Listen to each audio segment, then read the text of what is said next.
China imported over $5 billion of U.S. corn last year, even though it's the world's second largest producer of the crop.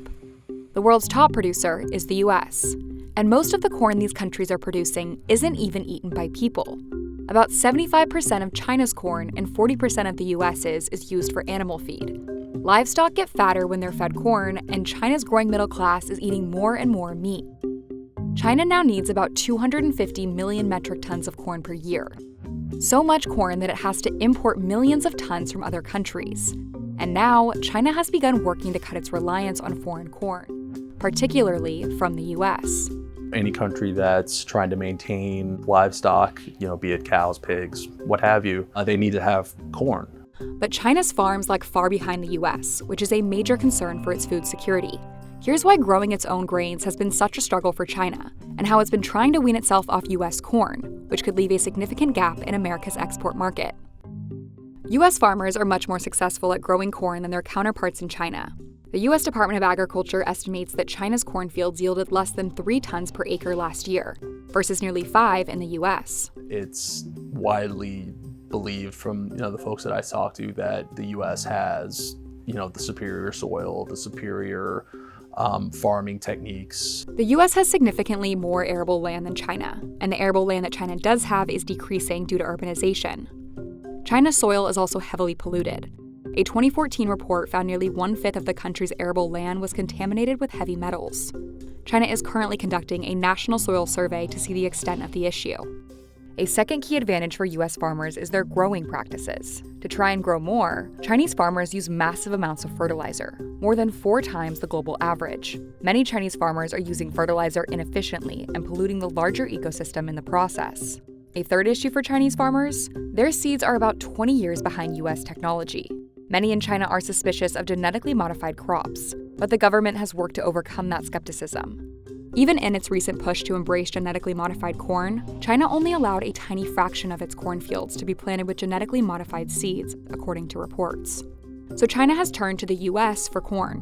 While it's banned domestic farmers from growing genetically modified corn due to public opposition, China has still imported genetically modified corn to feed animals. But as tensions have escalated between the two countries, China has put more effort into finding alternative trade partners to get the resource, adding competition to the market. They're in the process of setting up kind of their own trade network that can support their, population and their economy, and do so in a way where they're free of U.S. influence, free of Western influence in general. Namely, this means turning to Brazil, which is right behind the U.S. and China when it comes to corn production. For China, they're in the process of seeking out other countries that can handle their demand, and which is why Brazil is a key partner that they're developing a stronger partnership with. It's because Brazil is able to grow as a corn-producing country, and they see that growth as supportive for their demand going forward. For a long time, Brazil was known for having a volatile corn supply, but the country is now producing far more corn than ever before, increasing how many acres are planted and growing a second crop of corn after farmers harvest soybeans. It hasn't had to do everything on its own. Foreign businesses have been investing in Brazil's agriculture for decades. Chinese companies have spent billions to get involved in the growing Latin American market, and everything from seeds to processing and transportation. Things have shifted even further since the war in Ukraine. For years, China was getting lots of its corn there. Ukraine is one of the world's largest corn producers, but its corn production has fallen significantly in the past few years. The war has made it harder for farmers to get financing for corn seeds and fertilizer, and some farmland has been unusable due to occupation or mines. So China has doubled down on its relationship with Brazil. Last year, China signed an agreement to allow significantly more corn imports from the country. The result? Brazil may surpass the U.S. in corn exports this year.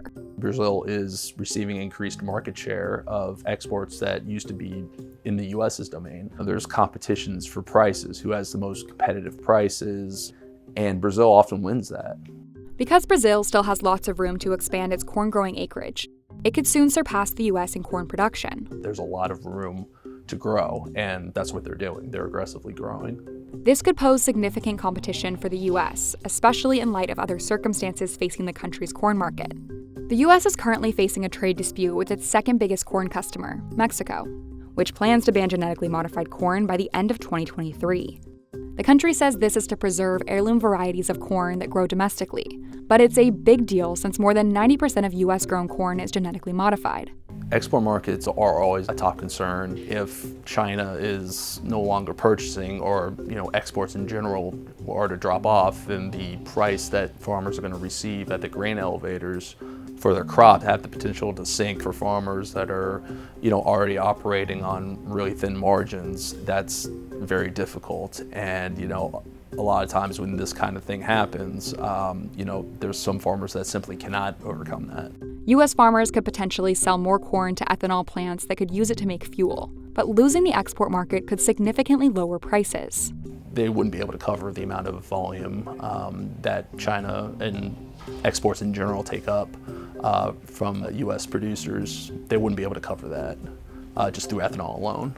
Ultimately, China aims to grow all the basic grains it needs, whether that's corn, wheat, rice, or soybeans. But corn is just one crop where China's crop production falls short. The country also relies on foreign soybeans. It imported over $16 billion worth from the U.S. last year. Soybeans and corn often grow on the same land, but corn is more productive. China's average soybean yield per acre is less than one-third that of corn, and is about 40% less than the United States' average soybean yield for the same plot. Some Chinese researchers have been urging farmers to adopt new planting methods that could allow them to grow both soy and corn. But they worry farmers prefer to just stick with what they're already doing.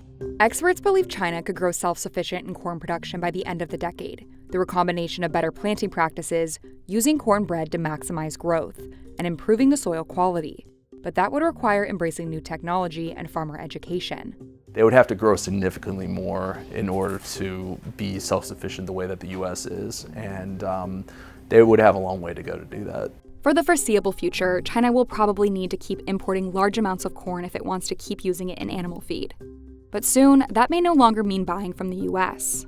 China is in the position where they don't have enough to feed their people, which is why they import from outside, and they've been reliant on us as the primary corn producer in the world, even if they really don't want to do business with us. That's why they're building trade agreements that you can essentially go around the U.S. The U.S. doesn't really have an alternative to China in terms of the buying power that they have. Farmers have seen what can happen when China stops buying U.S. agricultural goods. When China sharply reduced orders for products like corn and soybeans in 2018, farms hit record levels of debt, despite the U.S. government responding with billions in aid. If China stops buying U.S. corn again and moves its business to countries like Brazil, farmers would need to find a replacement. But having to replace a $5 billion export market could be a major problem for farmers who are already getting by on thin margins.